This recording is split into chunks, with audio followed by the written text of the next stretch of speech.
I'm Dr. Vanessa Sinclair, and this is Rendering Unconscious. My guest today is Alois Sieben, a PhD candidate writing about the lost object of internet searches.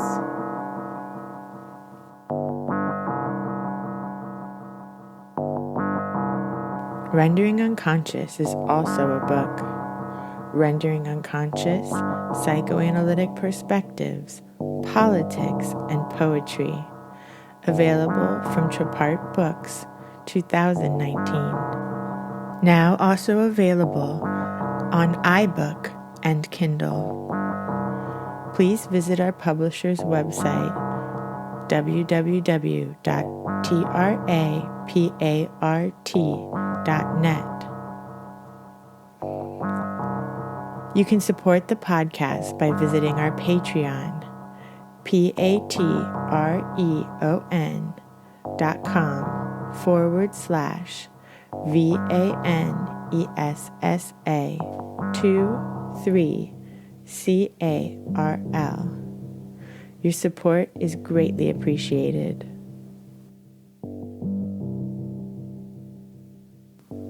For more information, you can visit my website, drvanessasinclair.net, or the podcast website, renderingunconscious.org. Links to everything can be found in the text accompanying this episode. So I got into psychoanalysis originally when I started my graduate school work at Simon Fraser University in Burnham in Canada. And my supervisor is Clint Burnham, and he introduced me to the Lacan Salon, which is kind of Vancouver's big, well, not like big, but psychoanalysis group. Big for psychoanalysis. Big for psychoanalysis. And it's actually been kind of interesting how the amount of people there have kind of shifted over the years. I've been going, I guess, for 5 years now, and sometimes it's just like 2 or 3 people, and sometimes it's like 20 people. So the amount of people going has really shifted over time. And I don't know. I like the kind of the experience of those salons compared to the graduate school courses that I was taking.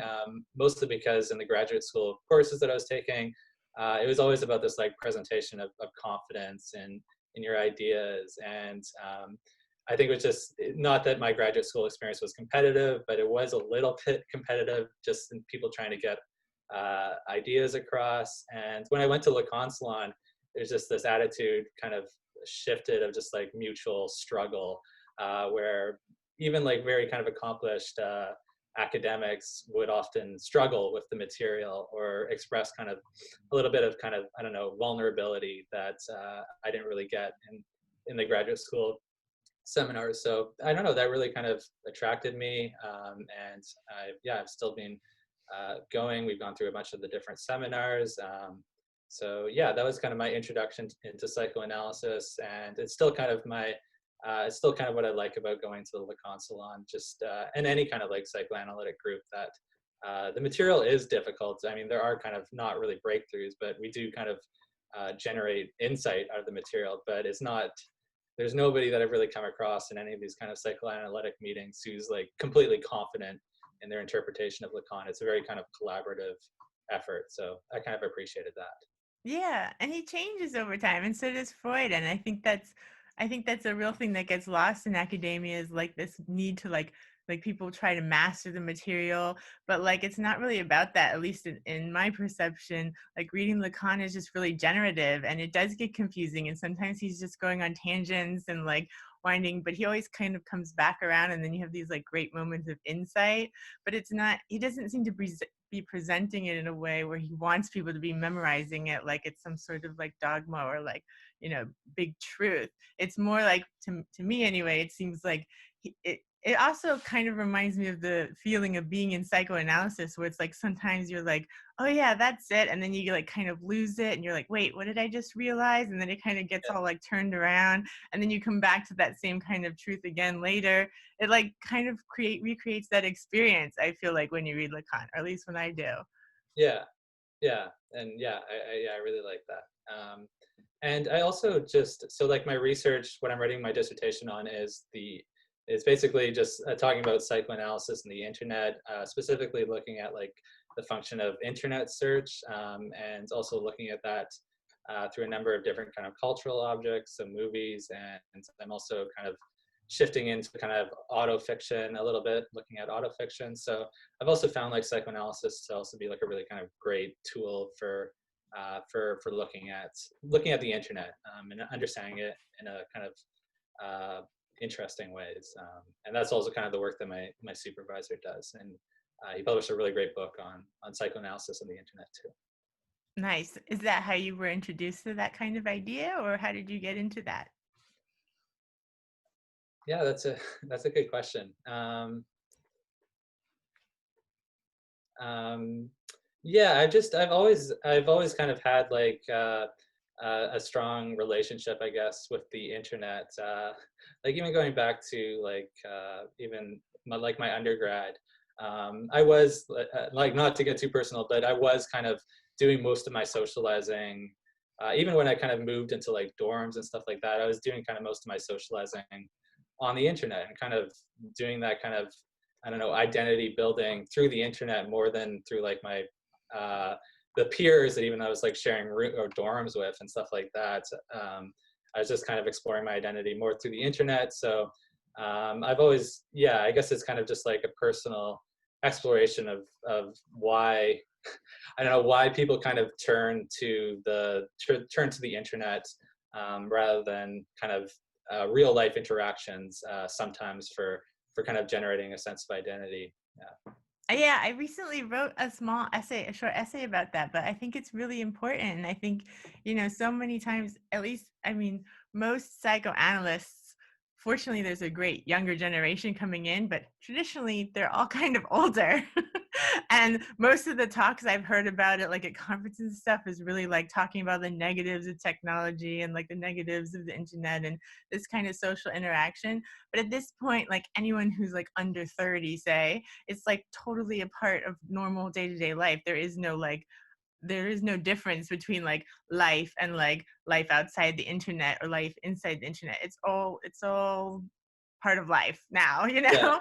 and Yeah. there's not really been any good discussions about that. And I feel like it is a place where people can really explore identity, or like, especially like when people are like anonymous. Or I talked to this storyteller in Hungary recently, where she's really into role-playing games, and she talked about how people can like try on different personas and personalities and identities like anonymously, and then they're able to like explore different facets of themselves through these kind of like online personas that they have on the internet, and how like healthy that can be and generative, especially like when you're in adolescence and you're kind of exploring different ways of being in the world. You can do it all there without having so many like repercussions in your day-to-day life that you might have if you were trying to explore different facets of identity, with other people in your room or in your school or something like that. So Yeah. Yeah. And I think, so like I guess, let me see. I think the kind of the internet usage, like what you were saying about them kind of being the IRL, like the in real life and internet kind of being like woven with each other. So using the internet, I think one of the things that is kind of attractive about it, is it kind of like allegorizes, to a certain degree, like basic kind of human interaction. So like communication in real life, there's always kind of a little bit of a gap. You're not sure if you're getting through to the other person. You're not sure. There's all these kind of like, you're communicating to this person, but you're not sure if the messages that you're sending are kind of reaching them. But and on they're the probably internet, not. yeah, yeah, yeah, probably not. The internet kind of takes that where like you're not really sure how the person that you're communicating with is receiving, or even if they are even receiving at all your kind of messages. So like with the experience of like something like blogging, I think like Jodi talks about like blogging being kind of an expression of the death drive, because it's this communicative act where you're not really sure if there's anyone on the other end, but you're still participating, you're still communicating, but you're not really, it's just communicating for the sake of communicating. So it's this kind of loop, that I think it does have I don't know, something that's interesting going on there. What it says about just kind of our everyday communication as well. And one of the books that I'm looking at in my dissertation, it was kind of like a blogging book. So it's called Liveblog by Megan Boyle, and it kind of it's her live blog from her Tumblr that she wrote over the span of like half a year, and she was just giving kind of constant updates into her life. At multiple points in the book, she kind of questions, is anyone even reading this?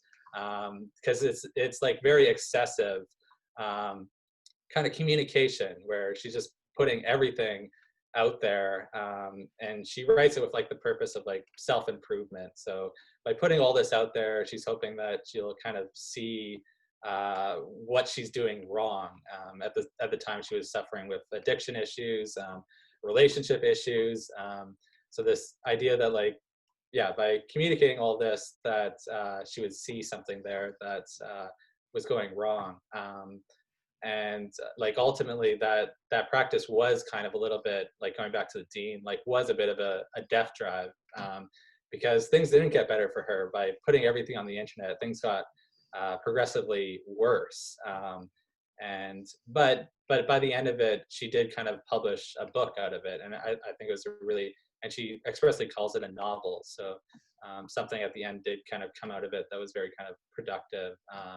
And it did, I guess, in just becoming a novel, it did kind of become a communicative act, in kind of a very, in kind of a more obvious fashion.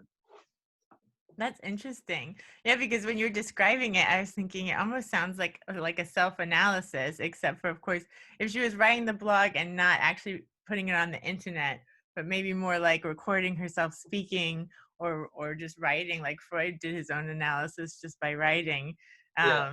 I think you can get somewhere with that, but I guess that weird like double-edged sword when you're like actually putting it somewhere where a lot of other people can see and then like judge you, that could be really harmful, I guess. Yeah. Yeah, I remember like in Rudinesco's biography of Lacan, she has this really like kind of, she really criticizes autofiction for kind of replacing psychoanalysis in a little bit of a way, because these people had kind of, in her very short reading of it, she writes that they kind of given up trust in like the representative of the care institution that was like psychoanalysts, and instead are just like trying to analyze themselves, which I think Rudinesco really kind of strongly believes isn't really possible for someone to kind of analyze But that's themselves. what Freud did. Yeah, yeah, Also, sometimes it's really hard to find an analyst that you trust. yeah, yeah, that's true. Is this Yeah. what I saw your website that's Auto Freud and I love it. Is that it? What is this? Talk to me about it. That was actually that was just a school project from a long time ago, that I've just kind of left up there. But yeah, I think, I don't know if you use the kind of the auto dream generator. It's No. I was uh, just looking all these great images with these phrases, and I like cut up poetry and like making collages and stuff, and to me it was like this amazing artwork. oh, thank you. Yeah, I think I was just kind of exploring at that point, like just like kind of the random nature of the unconscious, I guess. So I was taking all these like the passages from the interpretation of dreams are so poetic. A lot of them are just so beautiful. Like if you just take little sentences from there, I was just kind of just like auto recombining them and kind of making new dreams like that. And I did do like a very short kind of programming coding thing where there is a little thing on the website where you can click on it, and it's called Fall Asleep, and it does kind of auto generate a dream for you, which Okay, I saw the fall asleep, but I didn't click it. oh yeah. I was like, what does that mean? What's gonna Yeah, happen? it used to just redirect to like another page, but now it downloads something onto your computer, which probably scares people. But if you click on Oh. that download thing, then it is just a web page. So. Well, see, now after we finish talking, I'm gonna have to do that then. Yeah, it still works too. Like that kind of random, I don't know, dreaming. It does kind of produce these encounters or like meaning retroactively that is still kind of interesting. Yeah, that's what I find with the cut ups. It's like I like to cut up either people I know's writing, but a lot of psychoanalysts writing and like different artists writing and mix them all together. And like it's amazing the kinds of things they say. And I don't know, some people think of it all different sorts of ways, or of course you're gonna read and find meaning in it, but that's what people do. That's the whole point, is like people make sense of things no matter what's happening, basically. Yeah, We're always making meaning. yeah, And yeah, they say like things that you would have never thought of on your own, like consciously. So it's really fun. yeah, And so you yeah. designed the program yourself to do it? I just kind of, I'm not a very big programmer, so I just edited someone else's program, um, which was a little bit still kind of like, yeah, a little bit difficult, but it wasn't writing a program or something from the ground up. That's so cool. Um, and then the other thing I saw, well, also I saw that you wrote for Le Consolan. Yeah, Why don't you talk about that? yeah. So I was actually in Wuhan when the whole coronavirus the epidemic kind of started, because me and my partner were going back to Wuhan for Chinese New Year celebrations. She hadn't seen her family in a year and a half, so we were pretty excited about the trip. Even though details of the virus are originally just like popping out at that time, that it was being picked up in kind of Western media. So we got there. We actually ended up staying there less than 24 hours before we got woken up. I think on the night that we got there, we got woken up at 2 a.m. in the morning by my partner's parents, who were telling us we had to get out of the city because it was going to be closing down by 10 a.m. and we could be Wow. trapped there for a couple months. Which I thought they were kind of exaggerating at the time, but it did turn out to be true that we could have gone and trapped there for a pretty long time. So yeah, we did this kind of mad dash out of the city, like with a rented taxi and going through these like checkpoints, like the city was already shutting down at the time. So, and during that time, yeah, my phone did somehow mysteriously break, and I had just been kind of, yeah, in that internet bubble of having some like knowledge of my bearings, but when my phone had broke, I don't know, it was just this experience of kind of like an event of being just like the coordinates of like my of where I was in the world completely shifted, and it was not just in a kind of new space, but also like a new kind of temporality. It felt like as well. And it even felt like one of those apocalyptic movies that suddenly just being taken out of just kind of like ordinary life and just like just like plopped down into an apocalyptic film. So yeah, so in that article, I kind of talk about this motif that I've seen in film and in books of the cracked phone screen that just like, I don't know if I'm just looking for it too much or if it just keeps coming up, but yeah, that cracked phone screen, I go through a couple examples there that I've seen, but there's also like other kind of examples that I've seen where all these different cultural objects are doing different work with the cracked screen, or presenting it in different ways that I find interesting. That's cool. Yeah, and that works with the like looking at the internet and identity as well, because the screen and like the mirror stage, it all like, I don't know, it all fits. Yeah, yeah. Like yeah, some of the examples that have kind of stuck out to me in a film called Clouds of Sils Maria by Olivier Assayas. There's it's a movie with Kristen Stewart and Juliette Binoche, and at the start of the film, Kristen Stewart has a phone with like a screensaver of a cracked screen. So there's that's like one kind of a way of treating it. That kind of that the cracking of the phone is always kind of just like present as like a danger.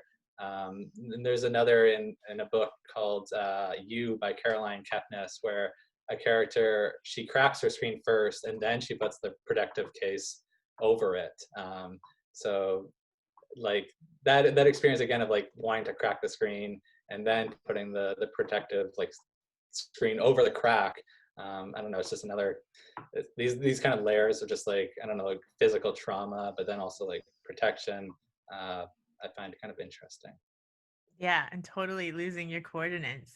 I mean, Yeah, and like it's not just like the spatial coordinates either, like mapping our location in space, but like I think there's like the bigger kind of like, I don't know, there's been like it's not so much a debate, but like a couple books that I've read about like the digital on our phones that I don't know. I think like, so like my supervisor Clint Burnham describes it as a virtual kind of big other, or like a non-big other that we kind of uh, position ourselves to through like when we're using our phones for whatever. And Matt Flisfeder has a book coming out on social media and psychoanalysis where he kind of describes it as like a willing of the big other kind of back into existence, because there is kind of no big other in kind of like the traditional sense of a kind of authority figure that's like telling us don't do this, don't do this, don't do this, that we can kind of position ourselves in relationship to. Right now, obviously, it's kind of like the Zizekian, enjoy, just do whatever you want. There's no kind of limit to what you can do. But yeah, I like Flisfeder makes a really interesting argument that like the internet that we like look at it through our phones kind of puts that kind of limit back there. So when we're like going through like Instagram photos, we see that there's still something that we can't have, because a lot of the Instagram genre, at least the profit kind of side of it, is like presenting these images, unattainable images of material wealth or just like living a great life. And yeah, there's another article in the Lacan Salon. They're doing like a series where Alma Krillick kind of talks about how peaceful like the virus has kind of made things, because the big other of Instagram or whatever is not presenting these images of just like people living these great lives anymore. It's just like images of people staying at home with their cats. So there isn't that kind of desire, I guess, that kind of restless desire that these kind of platforms generate, which I also thought that article was really good. Yeah, I'll look at the other ones. I only had read yours so far. But I think absolutely the internet and the phone is like the big other. Absolutely. And that's why even like when you were first talking about this woman's blog, I was thinking that's like a self-analysis where she's like talking at the big other, which is what people are Yeah, doing in analysis anyway. So, yeah, so like, what's the difference? But I guess that in that case, it could talk back, which yeah. maybe if she made it so that she couldn't have any comments Yeah, and then did it, so then she yeah, could yeah, just be talking at it, yeah, just like the analyst, it would not talk back. yeah, But I guess then it would also not be able to cut her off, but maybe that's okay. She'd have to cut herself off eventually. I yeah. also, something popped into my head. You could say the Oh, big other is watching instead of big brother is watching. yeah, Big other is watching. yeah. And yeah, just I think someone's probably said this before, but there's something like very kind of I think I kind of actually disagree with Burnham and Flisfeder a little bit, because they do describe it as like this big other kind of, they use like big other language to describe the internet and social media. And the big other, at least from my understanding of it, was kind of like a paternal, has a little bit of a paternal kind of authoritative aspect to it, at least in kind of Zizekian or Lacanian thought. It is like the But monotheistic God. yeah, but the thing that is really weirded me out about the internet is like the kind of the feminine aspect of it. So the fact that like uh, Angela Nagle in her book Kill All Normies kind of describes women as being just better at social media than men. And just you can kind of notice just like on a lot of social media platforms, it's a lot of it's being driven by women. So there is something kind of feminine about it. I don't know. Someone's probably said this before, but it's kind of like a big mother almost, rather than a big other, just because that feminine aspect to it. And I think that like that shift from kind of a feminine or a masculine big other to a kind of a more feminine one is really interesting. And I do think like Dean makes the point that the internet is all about drive.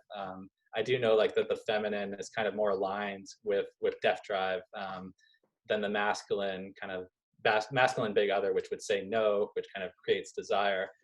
There's something, if that other is kind of shifting to a more feminine position, that it does kind of inaugurate that shift a little bit from desire to drive as well. So Yeah, and it's like vast and ever changing, and it could be a giant void as well.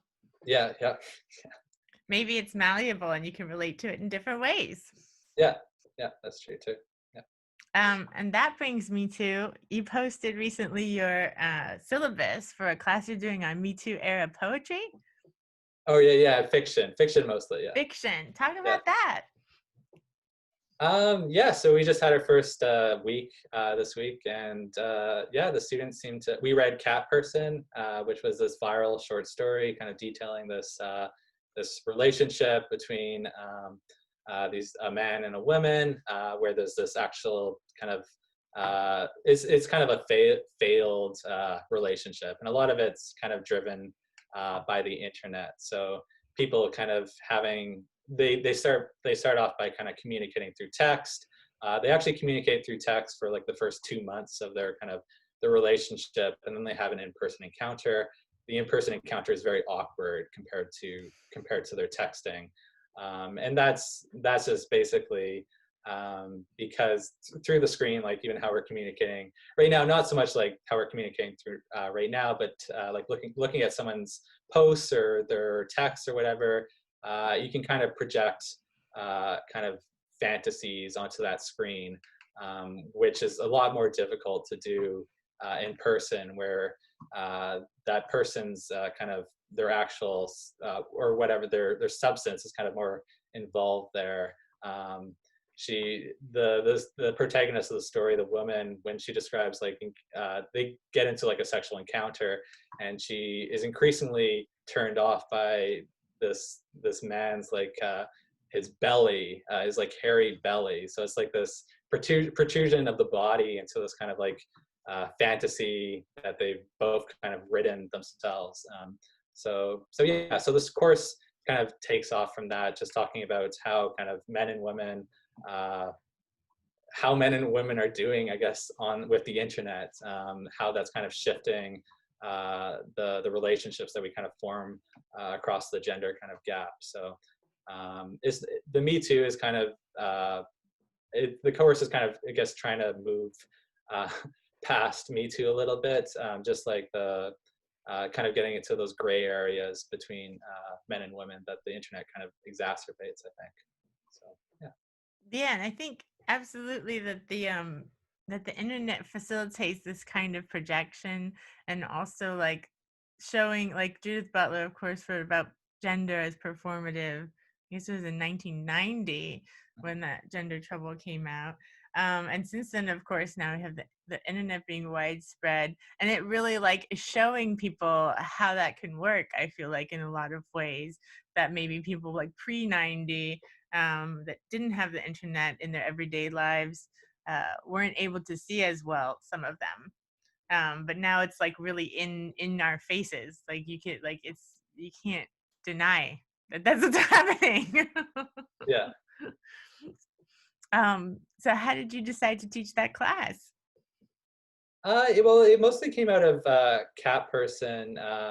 That the story went viral, so it was read by a bunch of people that don't really usually read short stories, and people didn't really read it like they didn't read it like a short story. So they read it like a Me Too kind of narrative, like a personal kind of I don't know, like a sad kind of blogger telling about her sad date to the internet. And a lot of people were kind of, yeah, they just didn't read it as a work of fiction, where there is that kind of there is something going on that's kind of tricking people, or there's something going on there in an aesthetic object that's kind of looking back at the reader as well, and kind of reading them. And that kind of, there is a whole Twitter account dedicated to men responding to Cat Person. So the male character in Cat Person is this kind of sad figure. So there was this Twitter account just created to document all these men kind of reacting very negatively to this kind of what they thought was like a critique of men or something like that. So there's just a lot of kind of bad reading going on that I don't know, kind of really interested me. What exactly was the gap between this kind of, it was almost like an auto fiction story, and and just kind of like the everyday kind of like blogging of self on the internet. So What do you think about everyone being so reactive? yeah, that's a good question. I think I think it was like that kind of like being read by something rather than just reading, because on the internet we're constantly like consuming opinions, and just on like Twitter we can kind of curate those opinions that we're constantly consuming. So we are kind of just on the internet. There's this whole kind of criticizing of how people don't read anymore, but we read so much on the internet. But when you're reading like a novel or when you're reading a short story or something, it's kind of, I think it's easier to remember that there's another person on the other end, the author, that you obviously can't get into contact with them, but it is, I do kind of still think of like novels and short stories or any kind of art as a communicative thing, whereas a lot of the stuff that I read on the internet, it's not so much communicative, it's just because I curate it so much, it's just kind of myself like repeated over and over again. So I think, yeah, that reaction was to kind of maybe something like that, where people were kind of just used to consuming themselves on the internet, and something came along that, I don't know, was hard to swallow a little bit, because there was kind of a little bit of trickery going on there. That it wasn't just male readers who responded in not the wrong way, but responded in kind of a weird way, but also women readers. Like I found like there was a lot of kind of trickery going on in the story, where the woman protagonist is also not a great character. She's also kind of flawed. It's not a kind of a simple kind of victim perpetrator narrative, but there's some details about the female character that are problematic, but women readers really strongly related to her story as well, and kind of glossed over those kind of flaws. So yeah, that's what kind of interested me and kind of what sparked the course. So how to read these works. A lot of them are kind of autofiction works, where there is like something that seems like just like someone telling their bad date, but there is something going on that's kind of tricking how we kind of consume these narratives, a lot in the kind of the Me Too era. Will you talk a little bit about what autofiction is for people who might not know? Yeah, so like autofiction is basically just it's a lot of kind of just like personal details that people use their own kind of lives as material, as writing material. It's kind of just the writing process, kind of a loop. So and what I mean by that is, like, I know kind of these autofictional authors who, and maybe this was kind of just very common and it goes back a long ways, but authors that would kind of go through these kind of really weird or negative experiences, or they would do these things that they wouldn't normally do, so that they could write about it. So it's kind of blurring the line between writing and the self. But there is always, I think, a really important kind of gap that I think a good autofiction narrative kind of maintains between the writing and the life. So just a little bit of kind of misdirection or deception going on there. So yeah, some of the ones that I've liked are Taipei by Tao Lin, which kind of relates. I think he said he had like a 10,000 page Word document where he was writing down all the memories of his life. So it's kind of just this memory project, something that would happen to him, and he would try to write it down. So he took those 10,000 word pages and he condensed it down to about 200 pages, and that's his novel. So it is kind of autofiction. You do feel like you're kind of seeing into another person, getting this really kind of strong intimacy, but it's completely, and what I kind of like about it is how fake it is. Like it gives you this illusion of really living with another person, or really kind of understanding them. And it is like a really kind of strong, effective experience. Like when I finished Boyle's Liveblog, I was just like, whoa, I feel like I communicated with this person, or we connected, because so much of the kind of the details of her personal life that she was relating, I could connect to so much. And it felt like I knew this person, even though I was just reading her book. But there is like taking like the Taipei from Tao Lin example.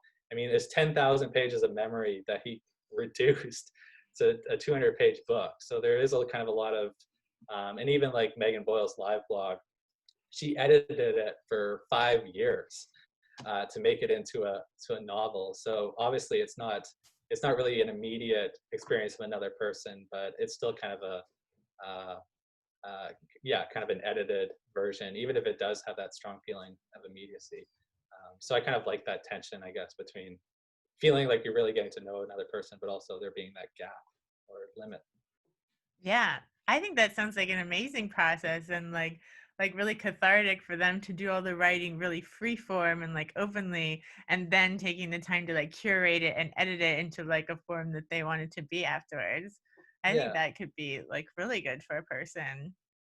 Yeah, and actually Boyle is live blogging again. So ever since the coronavirus started, she took a long hiatus from it, but she started to live blog again. So uh, a lot of these at least the autofiction narratives that I'm familiar with, they also, for some reason, there's also like this really strong theme of addiction. So but and a lot of drug usage, but this drug usage being kind of presented in this kind of neutral fashion where, for example, like Tao Lin's Taipei, he takes a lot of drugs, but he never really describes what these drugs are doing to them, or it feels like the drugs aren't doing anything to him. He's just doing all these different substances, and he's still kind of writing the exact same fashion. So it's like there's little effect to these drugs, but I don't know. I think like the more kind of I think like the greater addiction is like to the internet. So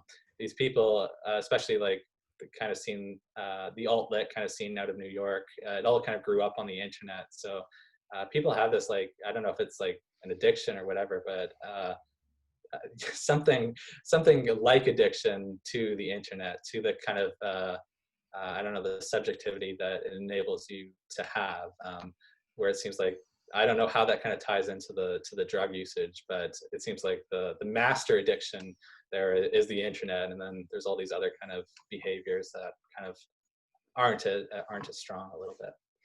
Yeah. Well, I think like addiction all has the same source, which is just people trying to like avoid the void, basically, like trying Yeah, to cover it up with something, whether it's like video games or the internet or alcohol or drugs or relationships and people or shopping, consumerism or eating or whatever. It's all, yeah, to me, that is kind of the same root. yeah. I mean, it can be like avoiding the void, or it can be like, I think, like I read a book by Rick Luce called The Subject of Addiction, and he talks about it as like forcing an encounter with the void. So like the example, Maybe it does both. yeah, yeah, forcing an encounter with the other that never comes. So or with the void that never really arrives. So yeah, it's kind of just an accelerated version of kind of everyday subjectivity, I think, and addiction, where you're like, I don't want to deal with this kind of constant presence of the void around me, this kind of lingering around me. I want to confront it like head on, even though that's impossible. So it is this kind of accelerated that I think the internet also kind of enables as well. Interesting. The other thing, of course, I met you on Twitter, Yeah, and I also have a very well curated Twitter feed where it's just like people I like, and like mostly people having to do with psychoanalysis or art or film, arts and psychoanalysis basically. And anybody that I don't like what they're saying, I just either mute them or block them or, yeah, just get rid of them. yeah, It's really nice. yeah. So I think it works well. And I've met so many great people. I feel like a third of people I've invited on the podcast I found on Twitter. It's a great space, at least Yeah, in my no. experience. Yeah, I'm definitely not anti-internet, even though I think there's a lot of kind of danger to it. But I think it's good to kind of, because we're never really gonna, unless the whole internet like crashes, we're never going to be able to just like everyone turns off their devices and we go back to what life was like before. So No, we might as I well mean all just the banks and airplanes and electricity, everything is in computers. So yeah we would have no infrastructure at this point without it. yeah. But I do think like yeah we have to use these platforms in ways that don't really jive with like the systems that they're all kind of caught up in. There has to be something that we do differently on these platforms than I guess what they're kind of designed to do, which is this kind of um, constant engagement with other people, where yeah our messages kind of get through to them, but um, there's still there's a gap that kind of all these social media platforms like Facebook or Twitter or whatever, that we can never truly like communicate with the other people. So there's this like gap that we kind of just like constantly refresh refresh these platforms, hoping for like some kind of communication, either some message to arrive or our message to be received. That yeah, they make a lot of money off of as well. Yeah, and I think being aware, people need to be more aware of how it's become designed to just be like massive consumption and placation, and because it definitely didn't start out that way. Have you seen this Yeah. Herzog film where what was it called? I'll have to look it up. There's a Herzog, lo and behold, this Werner Herzog film, and he talked to all these like hippies in the 60s who were like eating LSD and like dreaming about everyone being connected. And then like a few of these guys were like the same guys who were like designing the first World Wide Web and stuff. And he interviewed them and they were like, yeah, we just like imagined this into being or whatever. And I was like, what even is this? Like that's how, in their point of view, they imagined it to start, like this like wonderful connectivity of people where everyone's equal and everyone has a voice and all of this. And even in the 90s, when I got my first computer in college, it must have been like 96 or 7. You know, it was just this idea of like everybody could build a website and like it wouldn't get the traffic wouldn't go to the big corporations. It could go to anybody's website just as equally as anybody else's. And of course, it's not that Yeah. way. Pretty quickly Yeah. turned not into that. Yeah. But, For sure. Yeah. but I feel like people need to be aware of what it has turned into, with like these very few companies like kind of channeling all the information through themselves, which could be really dangerous. But hopefully the goods outweigh those bads. We'll find Yeah. out, I guess. Yeah, well, I mean, there's still flashes of like the good, we kind of met off Twitter, and I've also kind of been participating in that kind of another Lacan salon through just Reddit. They have a Lacan sub forum, and they've been hosting a discussion group, and so there's about 20 people attending, and it's been really good. This kind of encounter that might not have happened if the virus hadn't kind of put everybody on their computers even more than they were before. So there are these kind of moments where you do make connections to other people that you wouldn't if the internet didn't exist, and they are really good encounters, I think. Absolutely. And all from all over the world. It doesn't matter Mhm. where you are at this point, and that's amazing. And everybody can build a website still. So that's also amazing. Yeah, And like I think it's been really good for art because people don't have to go through these big corporations to decide like who gets to like make music and who's not worthy or whatever, who they want to sell and who they don't want to sell. It's like yeah, anybody can make music or art and put it out there for other people so that there's yeah, not these like gatekeepers the way it used to be. And I think that's really important. yeah. And I also like, uh, so do you know Mary Wild, who does these projection series at the Freud Museum? She's Uh, she talks about film as projective testing, and the way and like anybody can project their own kind of ideas onto films, and she loves to like talk about people's ideas and what they're seeing in films.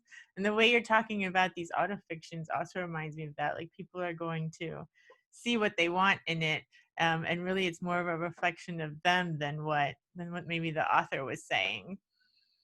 yeah, for sure. Yeah, yeah, yeah.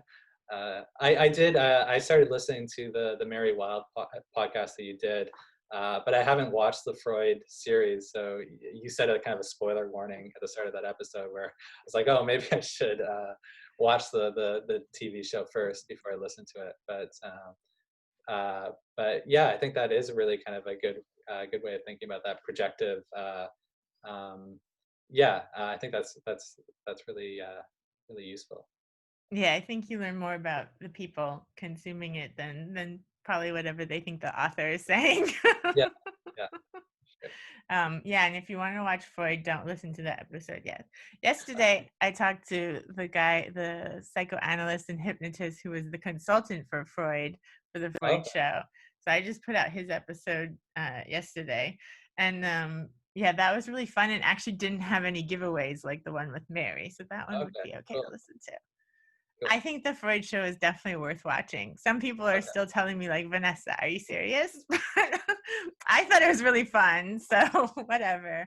But I'm also like, I'm really against like all of us taking ourselves too seriously. I feel like the only people who have put it down are like analysts who are like, you can't do that to Freud. And I felt like that at first too. When I started watching, I was like, what are they doing to Freud?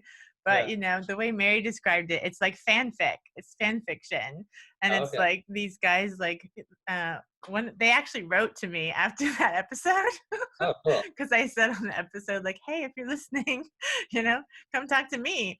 yeah, And they actually wrote, which was pretty funny.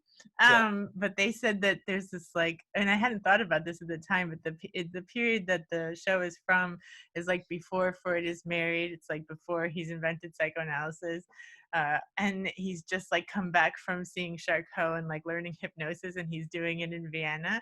And apparently that time period in his biography, he actually talks about that he like burned all of his writings from that time period and his letters and everything okay, because he didn't want people to know. And he actually says like in his biography, you know, the people who write about me will just have to make up what they imagine happened during this ah, period. So that's yeah, basically what these guys did. They were like, what if this happened? And they were yeah, like, it could be possible. And yeah, it's like really out, it's really out there. okay, So especially once they told me that, I was like, that's amazing. So what, yeah, you know, why not make up? There's a hole in Freud's history, put there what you want. It's exactly yeah. what we've been talking about anyway. Yeah, well, yeah, and I'll definitely check out the TV show. Yeah, you definitely sell it very well. So. Yeah, I think they love me now. So I keep talking about it. I liked it. I probably have to watch it again. Um, is there anything else you wanted to make sure to talk about that we didn't get to? Um,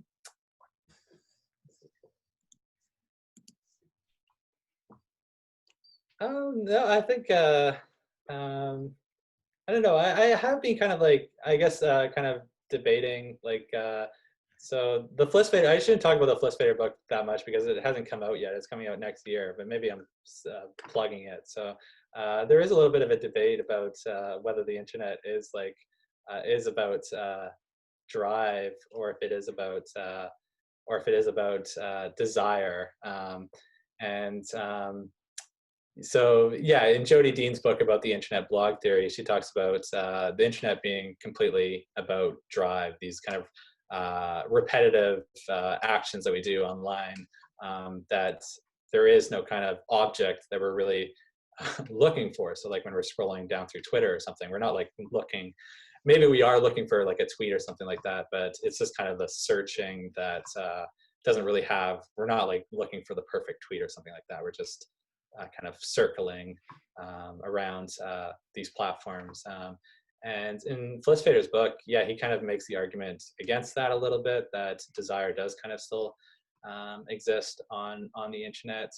So I don't know, I have been thinking a lot about drive and desire lately, how they, I think obviously they're both, like both Dean and Flisfeder are right in different ways that um, that both desire and kind of drive exist on the internet.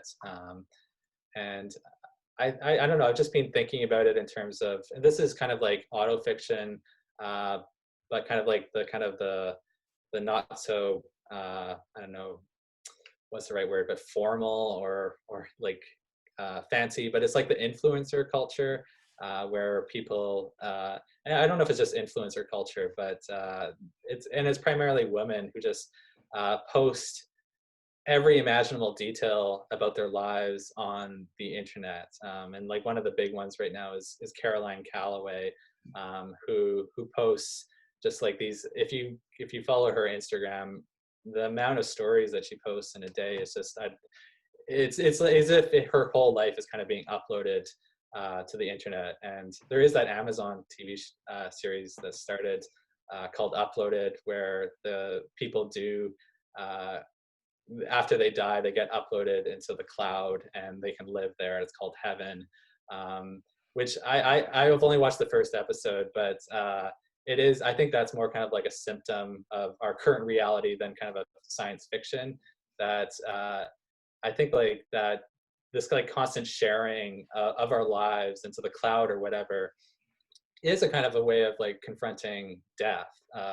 A little bit, that and it's not like a way of like mastering death or anything like that, but it is like an engagement with death, in that I don't know, there's always the fear that like when we pass away, that our all our information will still be online, and or our social media profiles will still be active. So we are kind of, I don't know, negotiating death with this like constant like kind of oversharing. And at certain points, it is kind of like I don't know, like a willing kind of thing that we want to do, where we do want to share ourselves. We do want something of ourselves perhaps to be left after we pass away. But there's also kind of a fear of where the actual agency is on the side of the internet. The internet is just like slowly kind of absorbing us or abducting us into itself, and we aren't really in control of that process at all.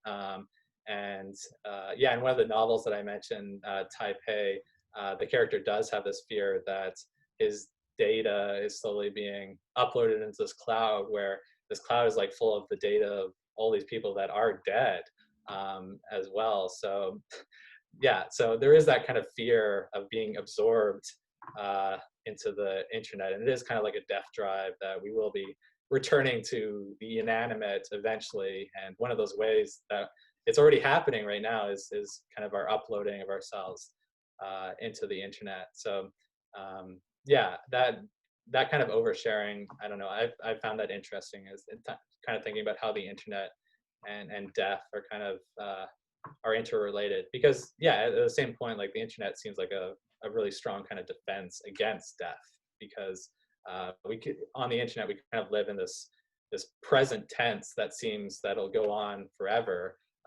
meaning that I don't know, when we click something, or I just when I'm like watching YouTube videos and there's the next YouTube video, you can kind of lose track of time. And when you lose track of time, you lose track of the fact that this is a really big jump, but we do lose track of the fact that we are going to die. So that losing track of time that I kind of find them doing on social media, whether it's just like scrolling through Instagram or whatever, or watching endless YouTube videos, I think that is also kind of a defense against our mortality. So the internet, different ways it acts as a defense against death, but also I think it's just our main kind of way of negotiating with death right now, and it's very different from how people obviously negotiated death in the past, and definitely during the time of this virus.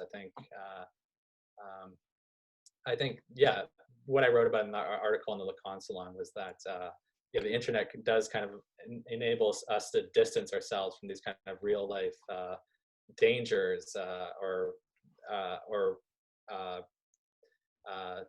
I don't know, forces of our mortality, where we can kind of protect ourselves by just like living in our internet bubble. But I don't know, like death is going to happen, and the internet can't really protect us from that, even though yeah, those two things kind of interacted a lot during the virus. That's a really good point. And I think, like you said, like people are afraid that after they die, their information will still be online, all their data. And like they've said that like eventually there's going to be a point where there's like more dead people on Facebook than living people, Yeah, which is really eerie, but probably true. yeah, They're probably, I was at a conference last year that was about death and different ways of thinking about it. And somebody brought that up. They're like, there are more people that have died in the earth than living people on the earth. And I was like, wow, that's true. Yeah, something to think about. But like you said, at the same time, it's like they're also probably hoping they will survive through the internet after they're gone. And it's like we're uploading it for like longevity, but it's also like taking our time that we have now to do it. It's like taking our life to put ourselves online, so we'll be there later or something, or it gives us more outreach now. But like, how much is it taking? And like, I mean, going back to those like 60s and 70s, like LSD taking internet creators, like I remember Timothy Leary, the obviously very associated with drug culture. He had the wish of like broadcasting his death to the internet, which I don't know. It's I don't know why someone or why that wish exists. It is, and again, I think it's about like mastering death in this well, not mastering it, but engaging with it in a way that the internet kind of, I don't know, it's our kind of main means of doing it today. Yeah, it's a really good point. Yeah, I actually saw what you uploaded a tweet that said something like that, like you've died and your information was not uploaded to the cloud. What do you do? I was like, oh, where did that come from? That was just, I had a computer error. Just like, just like kind of a basic computer error. And we kind of all have those kind of like computer errors where we're doing something really simple, it seems like, on the computer, but then it doesn't work. And I was just thinking of applying that to something where it would really, it wouldn't be as like small as just like not being able to open a document, but something really serious, where, something as serious as dying, where you get informed by like a computer error that your afterlife is not going to happen, or it was not uploaded to the cloud. Oh shit.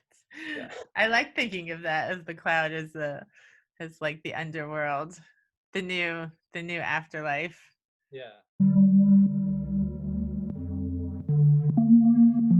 Thank you for listening to Rendering Unconscious.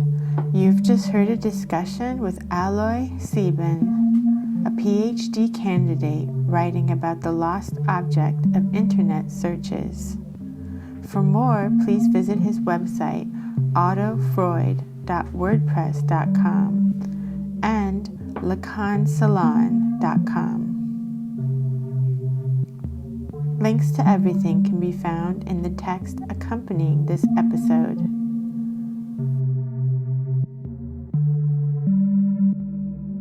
Rendering Unconscious is also a book.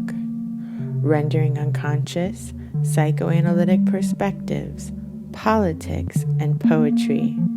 Available from Trapart Books, 2019. Please visit our publisher's website, www.trapart.net.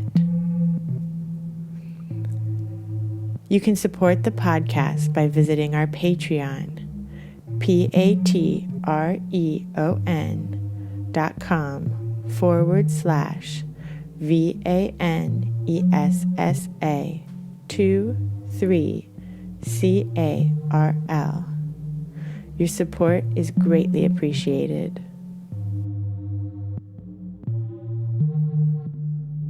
For more information, you can visit my website, drvanessasinclair.net, or the podcast website, renderingunconscious.org.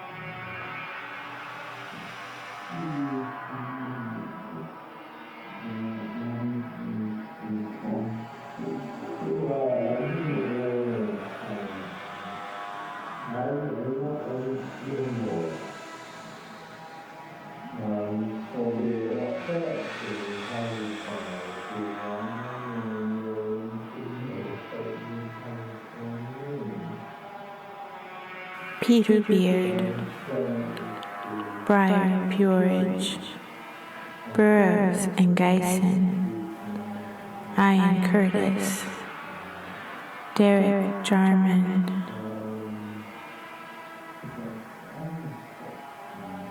Marie Laveau.